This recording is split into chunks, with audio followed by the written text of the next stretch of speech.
Después de escribirle durante una semana me dijo que llegara a su casa a charlar. Me bajo de la moto y con el mapa del celular escondido para evitar un quieto me dirijo a su casa. En la terraza está la pollina, una moto decorada con calcomanías de sombreros volteados, un lobo y una totuma pegada sobre el tanque. Al asomarme tímidamente por la ventana de la sala veo los cuadros que el artista ha guardado para su colección personal. Entonces lo llamo y él sale de su estudio, un cuarto al lado de la sala donde pasa encerrado escribiendo guiones, editando películas y haciendo retoques de fotos. En el estudio de Mesa se han congelado retazos de muchas épocas. Por ejemplo, al fondo hay contra la pared un mural de sombreros tradicionales. Está el volteado, el guayú y de otras culturas que reflejan lo tradicional y lo campesino. En ese mural ready made también cuelgan un par de abarcas viejas resecadas por el sol y el barro. Al lado una tinaja que, para quien no sepa, es una vasija de barro usada antes como una nevera para enfriar naturalmente el agua. De ahí tomó el agua, me diría en ese momento, pero después que le pido un vaso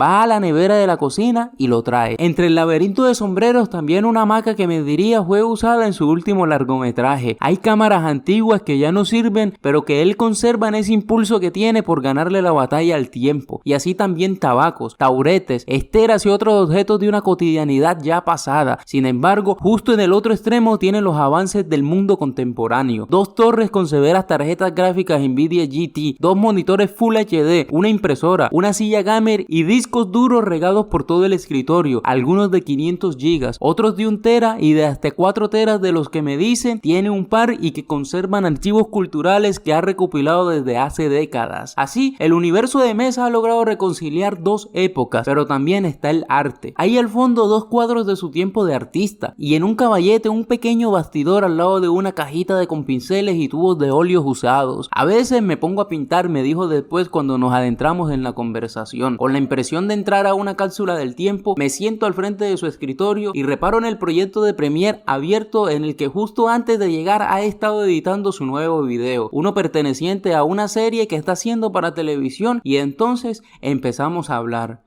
Mesa fue cuando yo era un niño el primer artista que yo podía conocer en persona. Por allá en el año 2005, cuando yo tenía 10 años, era flaco, miedoso y con el pelo aún rubio. Lo conocí en un pequeño taller de pintura que tenía al lado de un parqueadero en el centro de Sincelejo. Puedo aún recordar el olor a trementina y al lienzo mojado que se encontraba en ese pequeño cuarto. Los cuadros manchados arrumados en los rincones, algunos paisajes apenas comenzados y otros de escenas surrealistas, y al fondo, entre el polvo y la telaraña, una enciclopedia con la biografía del italiano Giorgio de Chirico, ilustrada con sus principales obras. Al preguntarle tímidamente por aquel pintor, me dijo que era su mayor influencia y de quién se inspiraba en su pintura. Esta tarde, más de 15 años después, me cuenta que llegó un momento en que no pudo seguir pintando. Una mañana del 2008 abrió su taller, se sentó frente al caballete y no pudo pintar por más que se esforzaba. Entonces decidió entregar el taller a un amigo e irse a su casa a terminar sus últimos encargos para descansar por un tiempo de la pintura. Decisión que agradece haber tomado porque, según me dice, la pintura en Sincelejo para ese tiempo tenía gran aceptación. Había muchas galerías y los cuadros se pagaban muy bien. Los pintores vendían en una sola exposición en una noche hasta 7 millones de pesos y mandaban licor para todo el grupo. Pero al pasar los años, las reproducciones en litografías, la llegada de cuadros de otras ciudades, hechos en serie con materiales baratos, fue acabando con la bonanza del negocio y resultó que los cuadros originales de aquellos artistas que se vendían en millones, ahora la gente solo estaba dispuesta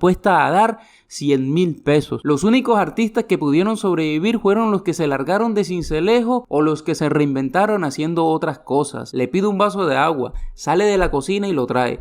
Le digo que esta tarde está bacana para unas club, entonces me dice que las compremos. Salimos del cuarto, prende la pollina, yo me voy de parrillero y llegamos a comprarlas. Traemos un zip pack de Book Roja que el maestro, pese a que le insisto, termina pagando. Las destapamos en el cuarto, le damos los primeros sorbos a la lata. Le digo que están nítidas y él confirma. Seguimos hablando y me cuenta que lo primero para él no fue la pintura, sino el cine. Mesa nació en Palo Quemado, un pueblo que si Sincelejo está perdido en el mapa, uno puede imaginarse dónde queda este. Fue cuando ni siquiera había llegado la luz al pueblo y se usaban plantas de ACPM, cuando Mesa, con 8 años, en un patio bajo el cielo estrellado, donde pusieron un cine, vio Nosferatu, una de las primeras películas de vampiros. Me cuenta que junto a una que vio posteriormente llamada Holocausto Caníbal, la experiencia lo impactó de tal manera que quiso también dedicarse a grabar películas. Me dice que en su mente se hacía guiones, lecciones y que en el colegio cuando le pidieron un relato escribió uno sobre un grupo de muchachos que se internan en la selva. Y al terminar quería estudiar cine, pero si hoy es difícil hacerlo, en esa época era imposible. Entonces, llegado a Sincelejo para irse a prestar el servicio y al no ser aceptado, se metió a estudiar pintura. Pero lo que realmente lo apasionó por años fue el cine. Con la plata de la pintura compró sus primeras cámaras. Me dice que eran de rollo y que había que mandarlas a revelar en esos estudios como Fotojapón que ya no existen. Aquellas fotografías de flores, de animales, de gatos, de fachadas de casas de palma las guardó en una caja que conservó por años hasta que una noche, después de un largo aguacero, la encontró flotando en un charco en el patio completamente destruidas. Después compró su primera videocámara con la que me cuenta empezó a hacer sus primeros videos. La cámara le había costado como $1,5 millones de ese tiempo y tenía en la época donde no habían salido los celulares inteligentes tan solo 1 megapíxel. Afirma que era mejor cámara la que tuvieron los Alcateles después, pero que en ese entonces la fascinación por hacer sus primeros videos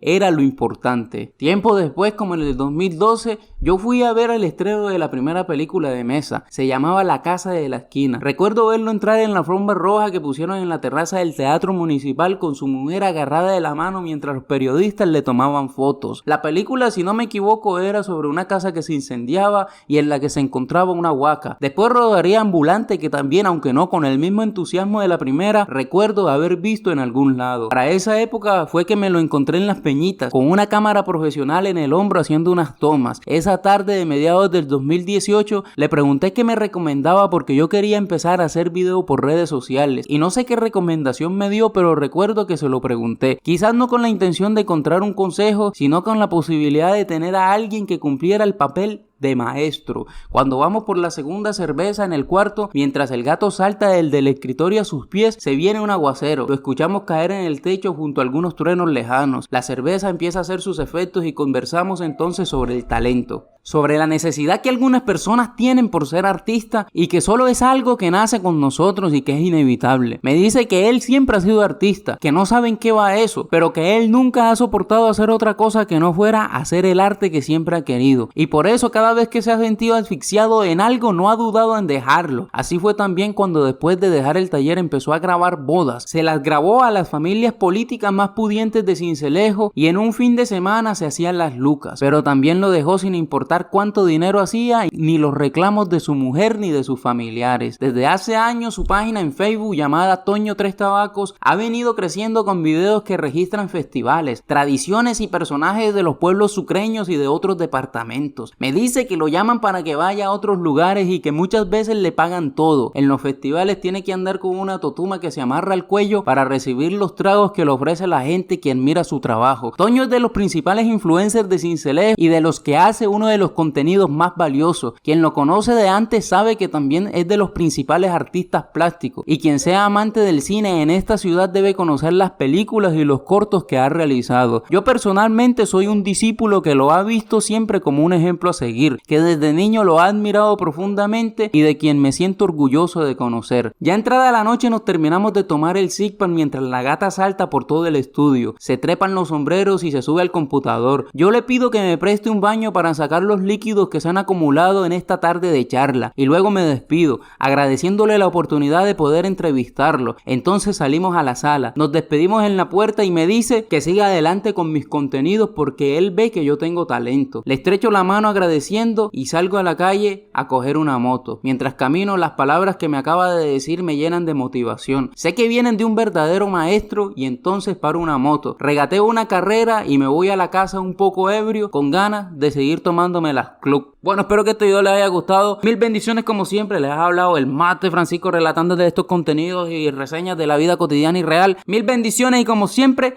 que las nenas y el dinero siempre estén con ustedes. Donaciones a Nike.